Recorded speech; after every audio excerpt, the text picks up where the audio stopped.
This is the scallop station. 2 charcoal grills, raging hot charcoal underneath this custom little scallop plate, and one of the most delectable things about this restaurant. I don't like scallops. Inside the scallop is a little bit of margarine, a little bit of sweet marinated pork, and a secret green cilantro sauce. It's a very central Thai Bangkok flavor, and that flavor today is going to be sweetness. These are the standard scallops that Thai restaurants get. These nice, small-ish scallops are quite dense and sweet in and of their own right. But the addition of the margarine and the sweetened pork makes a really, really special dish. When Western chefs are going to ask you to cook scallops, they're looking for a nice brown sear. This is not going to sear. It's really seething in its own juices. We're keeping it moist with a little bit additional margarine and flipping them to get both sides nice and even and cooked. A little bit of that margarine is dripped directly into charcoal so it flares up, perfuming scallops with that smoky charcoal flavor. They're nice and cooked when... See, look, as a cook myself, charcoal smoky taste is not good. Charcoal smoky taste is not good. That's why you use wood.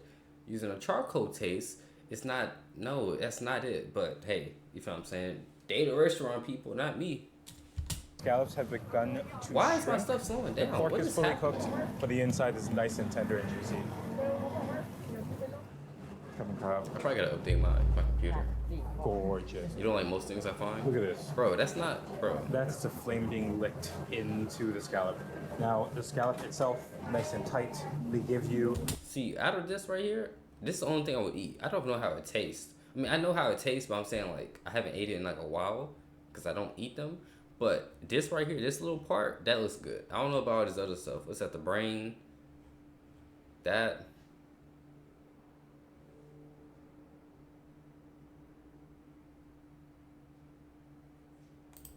the organ as well as the skirt for a little bit of chew, so there's a little bit of textural contrast, and this pork a little bit similar to the beginnings of Thai sausage. It has water in it to plump it up, and also has a lot of sugar, salt, and MSG.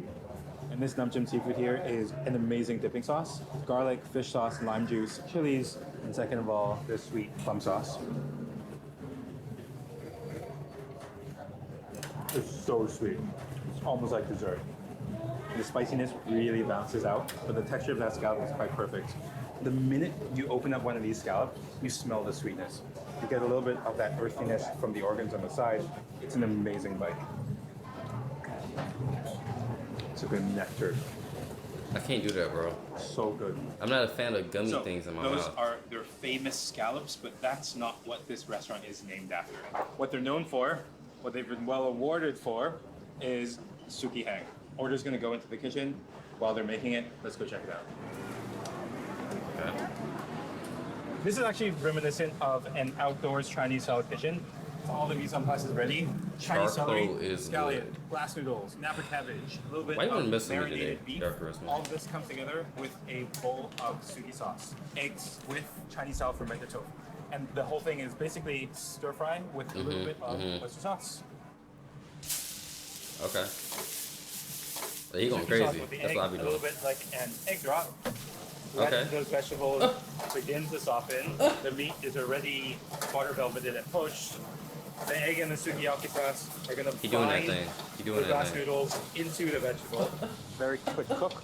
Everything comes together in a matter of 1 or 2 minutes. Here's the dish that this restaurant is named after. And the most important part of this, suki sauce. This is why we know this is a Chinese dish. A Thai Chinese dish is the fermented bean curd, also known as a furu. Beautiful red, also sweet, but deep and savory. But that savoriness comes from the fermented bean curd, fermented tofu. The easiest way to describe it is a type of cheese. The chilies are bright, fruity, spice. There's sesame for that little bit of nuttiness, and a little bit of that oyster sauce. All of those tastes. What's that little white wire thing? They're soaked grass noodles made from mung bean. Mung bean starch. Okay. A little bit of a crunch from the napa cabbage. The beef is nice and slippery as well. Classic Cantonese water velveting technique. I don't like my beef like that. A little bit of celery for that herbaceousness. Some scallions for that onion herbaceousness. Nah, bro. Oh, what's this? If Texas was a Caribbean island, what kind of Why food is would my I have? camera? Then that's kind of Look, bro. I'm gonna figure it out. than what we cook here. Our philosophy is to treat each ingredient with as much respect as possible. So we think about the final product days before it's actually done. The job of a chef de cuisine is to operate the kitchen. I take on a lot of large projects. My main job is to train, to teach, and to inspire, coming up with new dishes, make sure I progress the menu in a creative direction.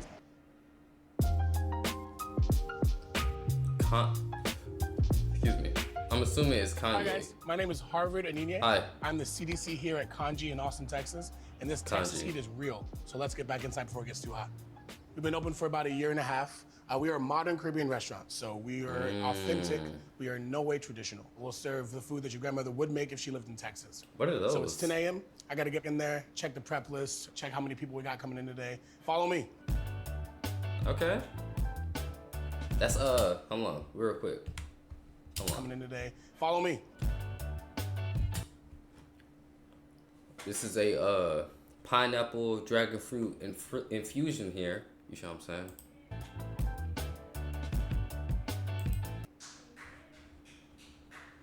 That's garlic, I think.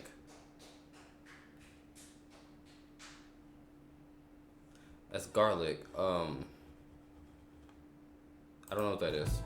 So this is our prep list. Okay. As chef de cuisine, it's my job to kind of make sure we're all on task on a day-to-day basis. So right after service, I kind of go throughout the line and ask them what they need. They tell me, we'll write down a morning prep list and make sure that everyone else is kind of making it ready for them at night. Here we have a little couple of items that tell you how many of each to do, which allows me to track food costs a little bit better. So these dots mean these projects have already been started. Here at the very bottom, I gave myself a couple of tasks here. We got a whole wild boar in today. I wanna make sure that's cut and ready to go for pepper pot. Next thing I'm gonna do is look at the books to see what we have ready to go for today and see who we have coming in.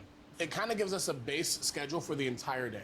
So it tells me who's coming in, at what time, what they need, and any dietary restrictions. So it gives us a chance to prep. Right now, looking pretty busy. We have 176 people coming in, which is kind of a classic day at Kanji. Any party over 8 people, we have a special menu for that. And it's kind of my job to set that menu. That's coming in right at 7 o'clock.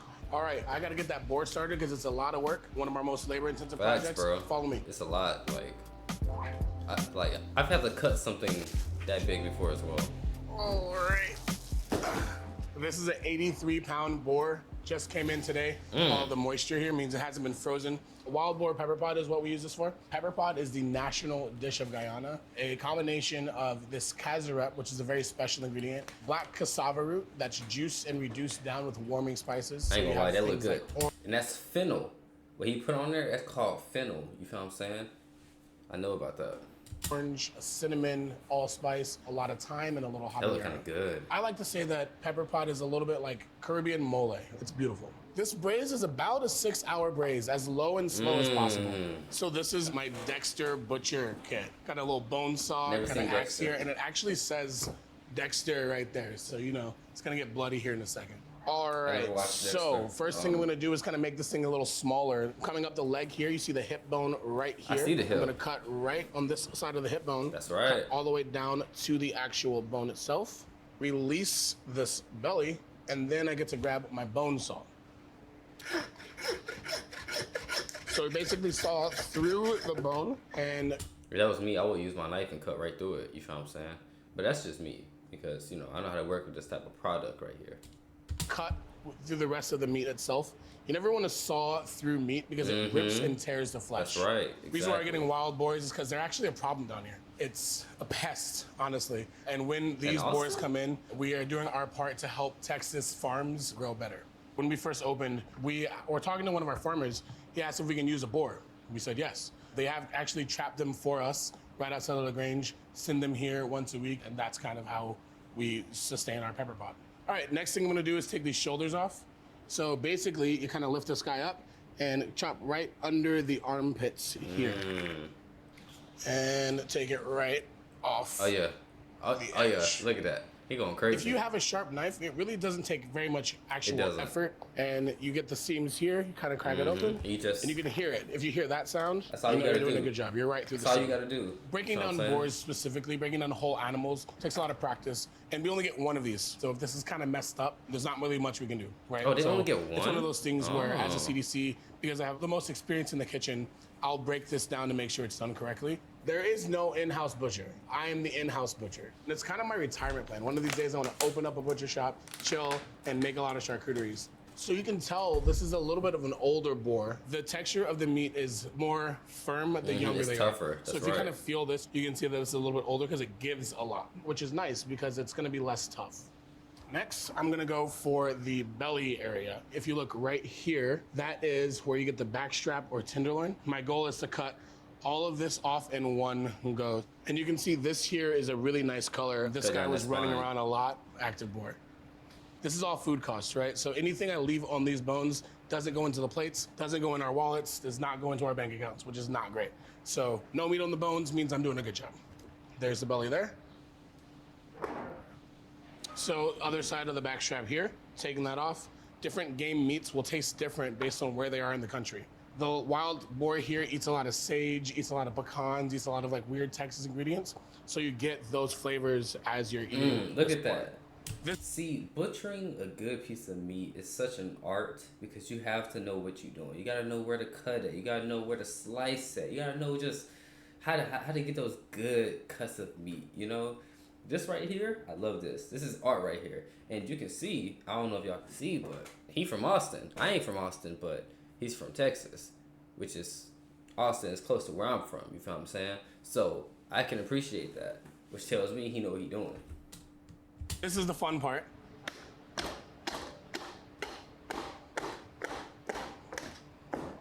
There you go. That's one rib cage right there. The first couple of times I did this, I was so bad at it, it was embarrassing.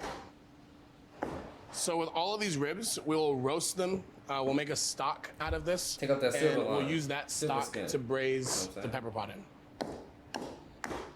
There you go. What they The use that hard for? work is over. It's about 11 o'clock now, and I gotta get started on some coconuts.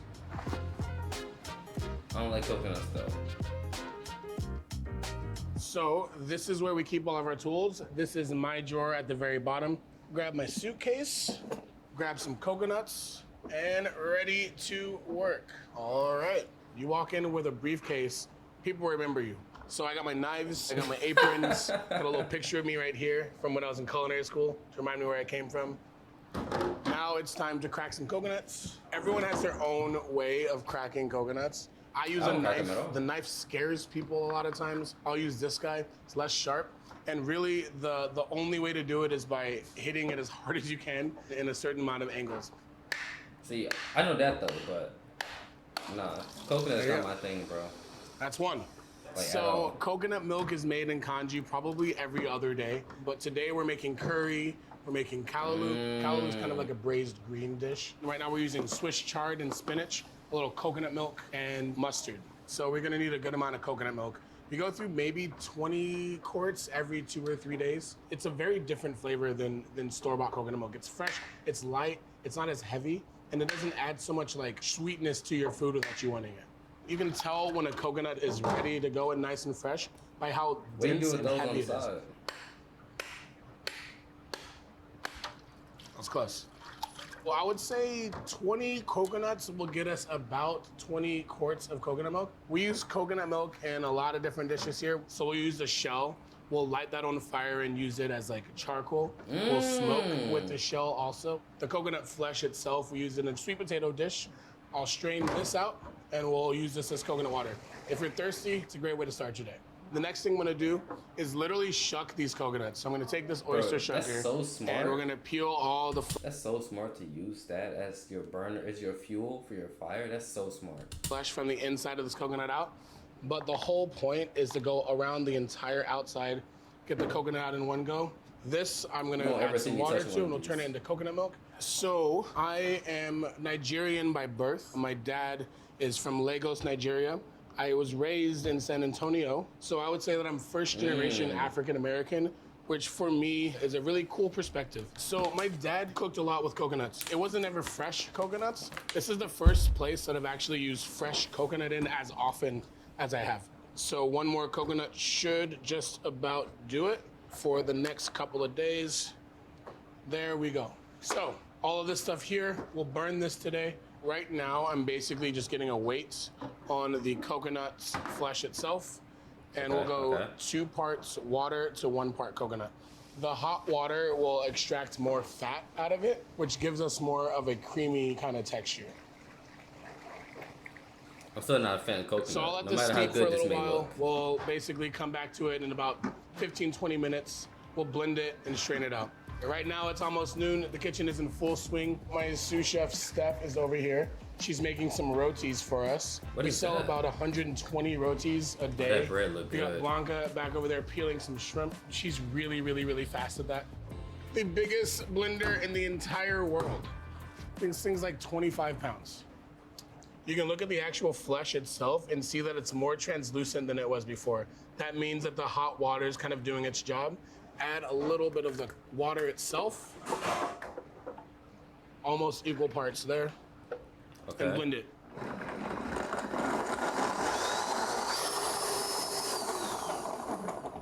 So as the This is coconut art right flesh here. breaks up, the fat from inside of the coconut releases and it emulsifies with the water, and that's kind of what makes it milky. When you run your finger across it, it kind of holds its stripe there, and that's when you can kind of tell the texture is where you want it to be. So I'm gonna press out all of the excess water and moisture. So an extra cup and a half per batch turns into a quart here and there. Excuse me. Do that 3 times a week, that's a gallon. A gallon is a lot of money. So that's my job, to make sure we're making money here. This is cool seeing this, you know. Even though I'm a coconut hater, I'm an avid coconut hater, this is cool to see All right, it is 1 p.m. to see it being repurposed and used correctly, you feel what I'm saying? I like that. I'm gonna clean up here a little bit, check in with the team, and get started on that Wagyu beef curry. Have you ever had Wagyu beef? Man, I had it from this place. Amazing. Love it. I had a Wagyu burger. That's my whole job. I just walk around freaking out, making everyone stressed, just checking in, making sure everyone's doing good. 130. Prepping curry. I know how to make curry too. Okay. I love our prep team. They make my job so much easier. This is all the stuff that will very soon be our Wagyu beef curry. Savell Bristol, the chef owner of this place, made this together with us, but this is all soul, it's all taste. Because it's so hard to translate this in a style and a recipe, I like to make this to make sure that it's correct. And we always taste it as a team. Onions go in, Wagyu beef curry. Oh man, that sounds good. I ain't gonna lie. and we'll cook these down until they get a little bit of color on that. Cebolla, onions in Spanish. Blanca helps me with my Spanish every now and then. ¿Sí, Blanca? ¿Mi español mucho bueno o no? Yeah, más y menos, no mucho bueno, yeah. So we got a little Facts. color on these onions. That's what we're looking for. Next, I'm gonna add to that some tomato. Tomato gives it a nice color, a nice roundness, and a little sweetness as well. Okay. So we have some scallion or green onion in here, a little garlic and ginger. I don't think that there's ever such thing as too much garlic, so I'm gonna add this whole thing, you know? So any recipe you see garlic in, just double it. So the curry that we're doing is kind of an African meets Indian style curry. The word curry just means sauce. So we're kind of reaching into the Afro-Caribbean side of the islands while we're doing this. Okay. So this is our house curry Curry spice powder. blend. Some toasted turmeric. There's a good amount of cumin in here, a lot of curry leaves, and fenugreek. So you get a lot of sweetness in this curry powder. You get a lot of depth. We're basically coating all of the vegetables with this curry powder. That's interesting. And kind of cooking that for a while until the moisture comes out of the vegetables themselves. I can't tell you how much in ounces or cups or grams that was, but I can tell by looking at this that that was correct. One of the coolest things about working in this restaurant is when I walk in, it kind of smells like I grew up. We are not shy with the aromatics here at all. This time, I'll use in a lot of different ways. So Is that I'll take thyme? this and I'll pluck some of it in here so it dissolves as it cooks for a really long time. This basically just bundle of thyme I'll add to the end of it so it can steep. I'm gonna add a little fruit stock. Fruit makes me think about the Fruit Caribbean. stock. We actually are making some more fruit stock right here. So basically any of the fruit scrap, any of the pieces, the peels, the tops, the bottoms, we'll add to here. We'll cook that until all of this flavor and color extracts. And we'll use that just as we would chicken stock. It's a way to add flavor and you're not just watering down your dishes. Next, this is a really nice chicken stock here. That's gonna give a lot of body, a lot of texture to this curry. I'm gonna add some mango cores to the actual stock itself. Interesting. Mangoes are a little bit acidic, a little sweet. Right, so right. again, we're adding a lot of sweetness to this dish without any sugar. Cooking is more and more becoming like engineering now. Why you say that? I'll have to fish those out later. How many was that? Was that 4? I did 4. So make sure I get 4 out later when y'all see that. So one of our secret ingredients, one of the things that I love about this curry, we add jerk drippings. So basically every time we cook the chicken, there's all these drippings and juices that come off of it. We save those. This gives it depth, this gives it fat. So I'm gonna add some of that. So last but not least, we're gonna add pineapple aminos. It's full of just umami. This is kind of an answer to fish sauce. So the beef is cooked separately. We'll add that to order, add the potatoes, and then all of that will cook together for service so that we have it ready to go. It's 2 o'clock. I gotta get started on some R&D. There's a couple of things that we're gonna change the menu with, and one of my jobs is kind of make sure I progress the menu in a creative direction. So that's what I'm gonna get started on right now. Okay, cool. You feel what I'm saying? I'm looking forward to trying the food, you know, that you got cooking for us, you know. All right. I'm gonna be working on this dish called akra. It's a Haitian dish. Right? It's a dumpling made out of raw malanga or taro root, a piece which is kind of like the Haitian version of sofrito.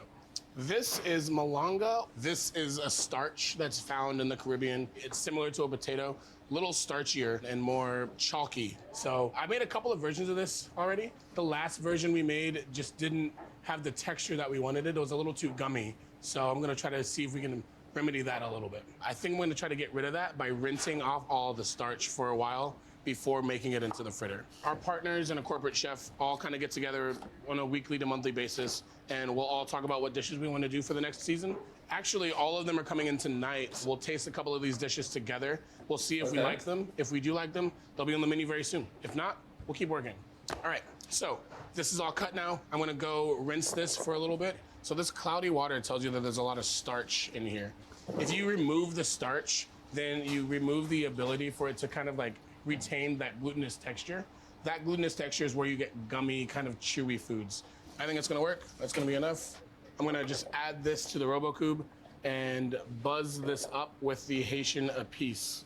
So this is just a base of thyme, habanero, some parsley, a little bit of fennel. We don't have a recipe for this yet. That's why the R&D portion of this is important. Bro, and then I'll train someone else on how to do it after I'm done figuring it out myself. So.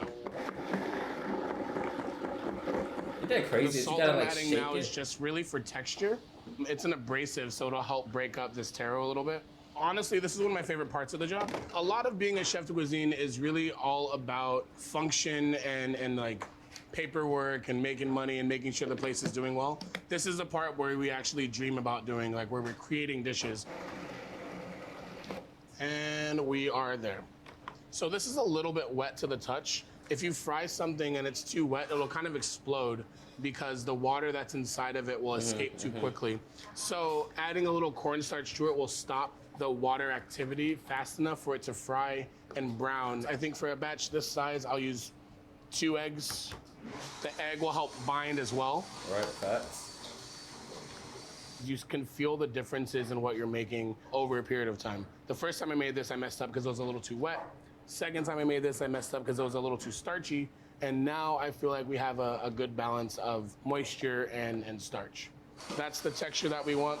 And I'm gonna add to this some salted fish. We use whatever fish we have available. This is basically all the trim, all the pieces, like the belly pieces that are too thin to sear. And we'll salt this, cure it, and use it in a bunch of different stuff. What's good? How are you, Chef? I'm good. How are you? Good to see you. Good to see you. So this is Tavel, Crystal Joseph, the man, the myth, the legend. What are we working on, dude? So this is that's the piece I was telling you about. God, how tall is this dude? Or maybe he's just short. I don't know. I can't tell. Because the plates and stuff up there, normally they're pretty high. Maybe he's just tall. Okay. Dude, I'm excited to try this stuff, What time man. y'all coming in? Around 9:30 or so. 9:30? We're gonna have all the partners in. So with this dish, I want something that when I bite into it, it takes me to Haiti. That's what I'm looking for. My other partners, they're gonna look at how does it look. So we all kind of play our roles in different ways. And then also the flavor, if it ain't there, it ain't there. A good dish could taste good, but it's great when it has a story. All right? All right. Thank you. All right, later, Chef. See you.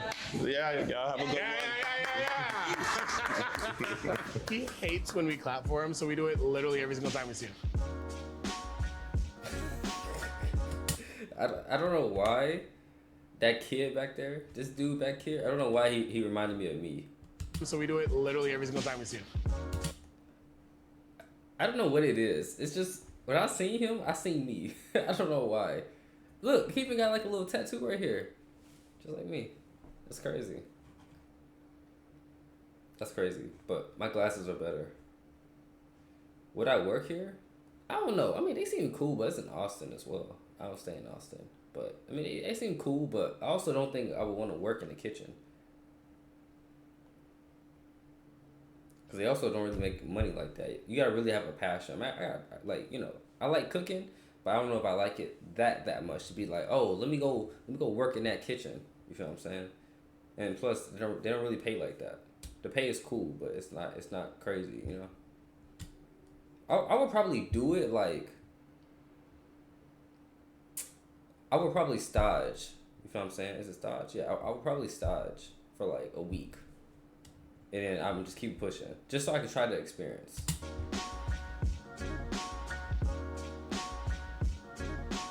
So we're gonna drop this in the fryer.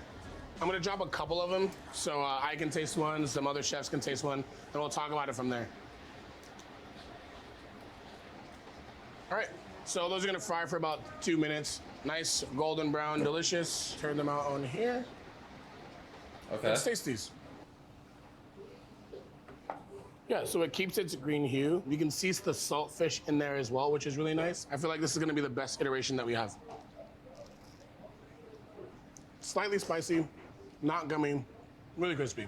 See, I'm curious happy to with see it. how it tastes. Every single time we do a dish, we try to taste it with everyone because the more opinions, the better. Mm-hmm. You like it? I didn't expect all the lime to be there. Do you get any spice in that? No. No spice? So you want more heat? I want And taste one? a little bit. I think this will be ready for our tasting at 9 o'clock. We're gonna serve it with some spicy pickles. We think it needs a little bit more acid as a whole dish.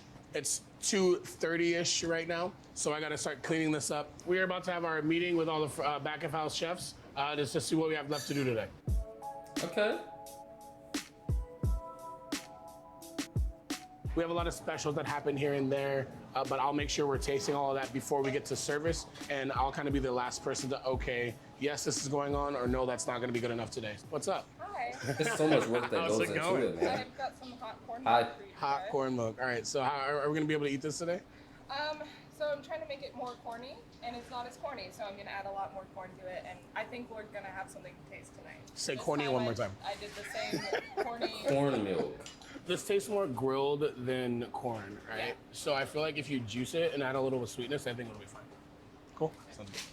So in a second, my manager is gonna come in and we'll talk about the menu for the day. So if we're low on a certain menu item or anything like that, I'll let that person know then. So we're gonna turn that choka into a corn and sweet potato choka today. And just to confirm, with the 10 top, tile, and pepper pot. He the manager? We'll go tile and pepper pot for that tin top. All right, should we happy salmon? The hell was that? So Blake, let's do the numbers. We have about 60 peppers from 5 to 6. Big Where's the old boy that looks like me? Why is he not here with y'all? Y'all give him on dish duty? Where he at, bro? push at 6:30. Orange broth is on Tyson's list. He's gonna work that. He'll juice it and pass it on to you to season. You should have about 3 quarts to start. I don't see him. Yo, Debbie, 5 is great. There you go. All right, so this curry's been going for about 3 or 4 hours. We're gonna add a little coconut milk, some fresh thyme, and then let that go for another maybe 30 minutes to an hour. He just I think let we're on the track for thyme service. What do you sit guys in think? Are we there? ready here? I'm You gonna put a check in whole on family meal. bundle, It's like- about 3:40. We should have family meal up in about 20 minutes. So you got a salad coming? Yeah, salad's ready. I'm gonna go down the. Look, there you go. I don't know why he reminds me of me. I don't know what it is. Like, maybe because he reminds me of me from like a few years ago. Back like when my hair was similar to that. I don't know. Did he look like me? Maybe I'm tripping. Maybe I'm bugging. I don't know. It's something about him.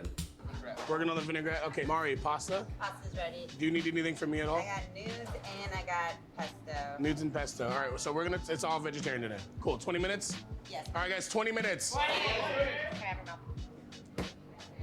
I want a little bit more spice. This is the time that I'll kind of go around, check into the team, make sure we're all in good shape. Any concerns that happen right now, we'll fix before service.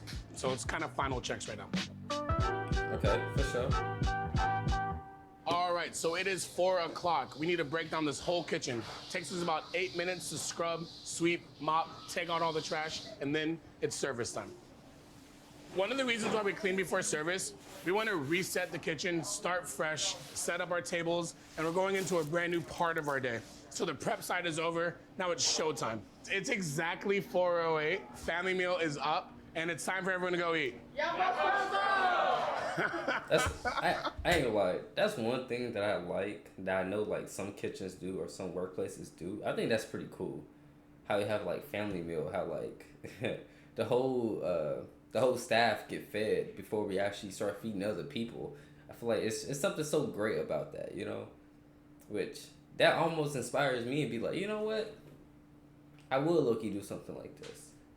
Because that ideal just seems so cool. It's just like, imagine you got someone who's working there who don't even have a house to stay at. They don't got a car. They staying with someone else, whatever the case may be. They like, I haven't eaten in, 3 days. You give them a job.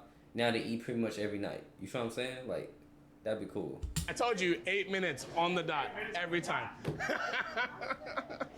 So while everyone else eats family meal, they leave the kitchen. I get my own peace and quiet for once, and then I get to set up my station while they're all out there eating. This is my ticket rail. So basically, this top area here is where all the first courses will be. This bottom area is where I'll drop it when we start the second courses or entrees. So tonight I will be working Expo. It's the communication between the kitchen and the dining room. I'll handle any kind of dietary restrictions or allergies. I learned about all this from The Bear. Great show. I learned all of that from The Bear. We'll send food out to make sure everyone is getting food in a timely manner and they're getting the right food at the right table. All right, it's 4:30. Now it's my turn to go eat. I'm gonna get some food, I'm gonna go change, and I'll get ready for service.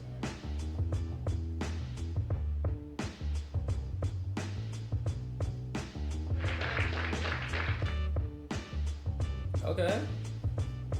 They in it for real. This is honestly one of my favorite parts of my job. My grandmother started off in the service industry. My mom was in the service industry, so it runs in the family. I'm a third generation culinarian, if you will. Thanks, Mom. So like, do you know how to cook? Like, do you know how to like cook? It is now 4:59 and we gotta go. So do you just people know are how to getting here, manage? y'all gotta get out of here, I gotta get to work. See y'all later, thank y'all. It's 5 o'clock. Order in 1 tile, 1 curry, 1 pepper pot. Yes. Fire plantain chip escabeche ceviche. Yes. That's fire. That's fire. That looked good right there. That last meal. Man, that last meal looked good. I ain't gonna lie.